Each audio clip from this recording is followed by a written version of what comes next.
Hi, my name is Amy. Thank you very much for watching, and let's make some bad financial decisions together. This is for entertainment purposes only, so if you're entertained, please like and subscribe. I had actually recorded a video for today, yesterday, but I forgot to schedule it, and then I got busy at work. But now I don't have power in my house and therefore do not technically have the internet. So I checked my phone and I became a YouTube partner. And so I'd rather talk about that right now. Anyways, thank you all so much for your support. This could not have happened without you. And this is the first time I've ever become a YouTube partner on any channel. And this is just really exciting. And now when you see annoying ads on my channel, I will be getting some of that money, which is also really exciting. I'll keep you updated on how this goes for me and what I plan to do with that money. It's probably going to be buying Bitcoin, but who knows? I haven't gotten any money yet. Let's not spend money until we make it, right? Right.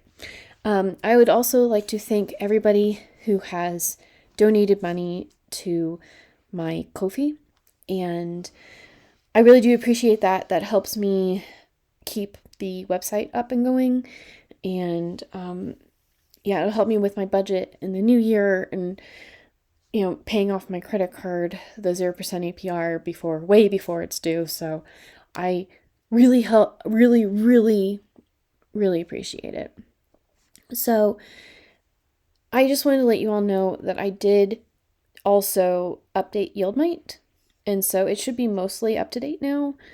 We'll go into that later, but right now I want to tell you a story.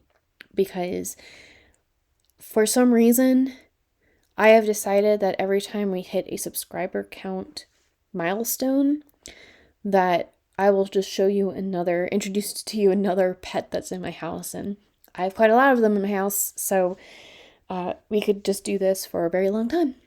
But this story is about these people, these puppy dogs. So March 2023, I had moved to the countryside.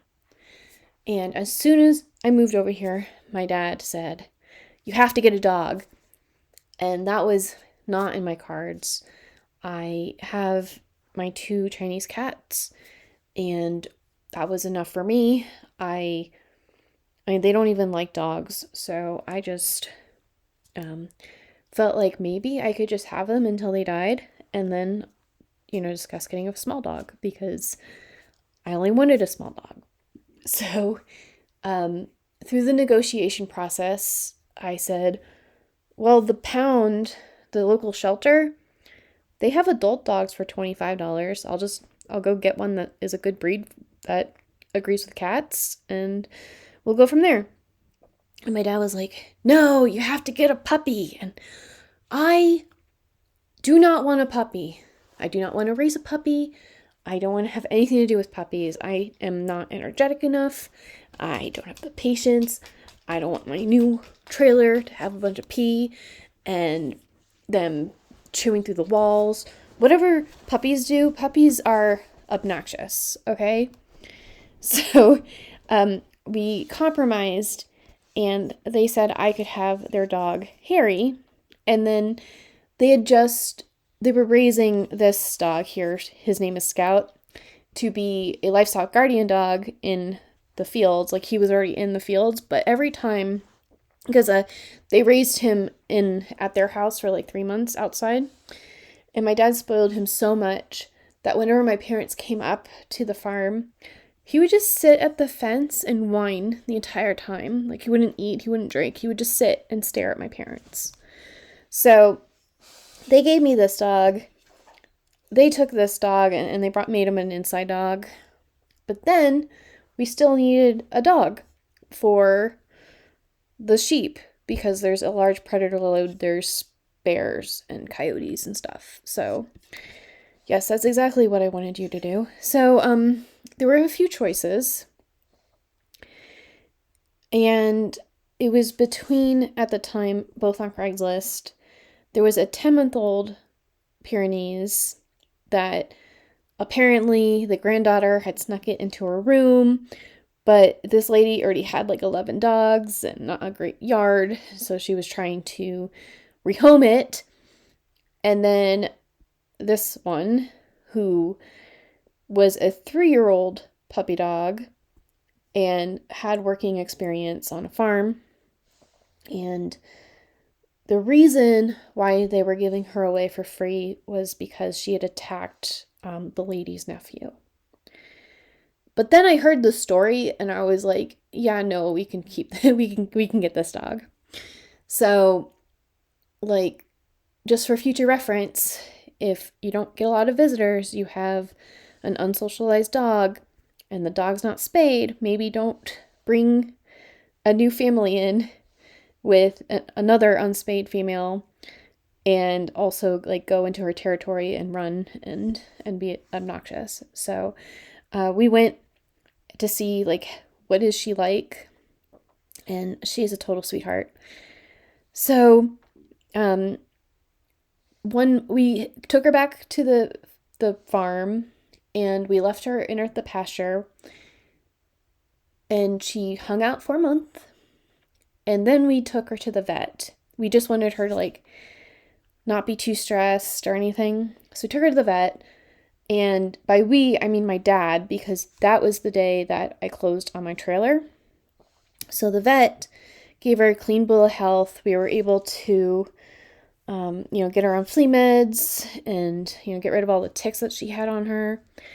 And, she was happy. But then, like, halfway through that week, the farm manager was like, she's being kind of mean to the sheep.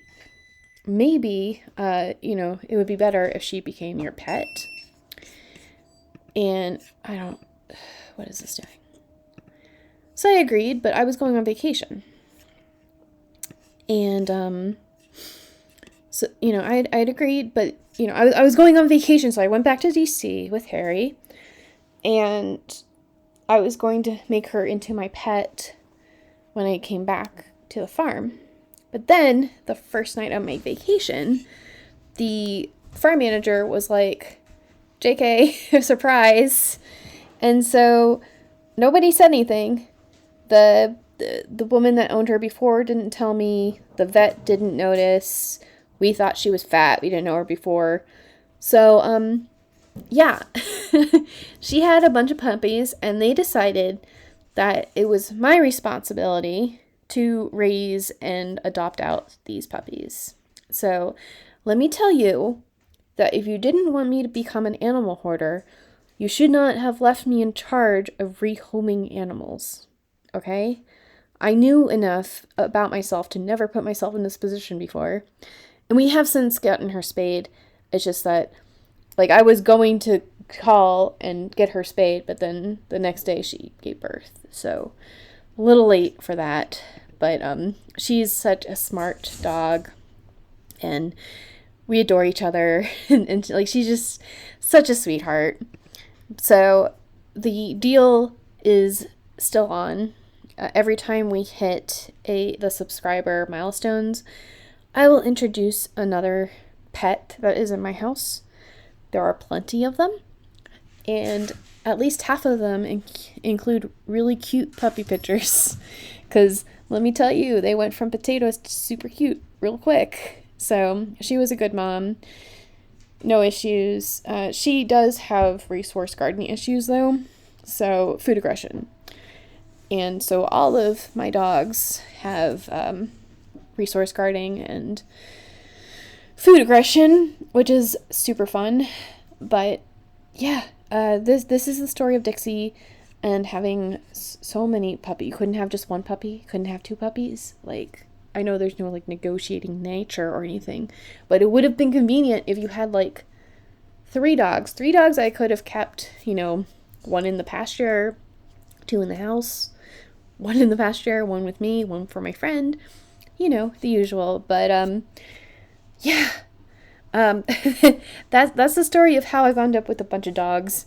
And also, I'm so happy to have made the partner program. It feels like a good milestone for this channel, and I really do appreciate everybody's support and hopefully we can continue to grow together and keep everybody updated on the happenings of the high income community.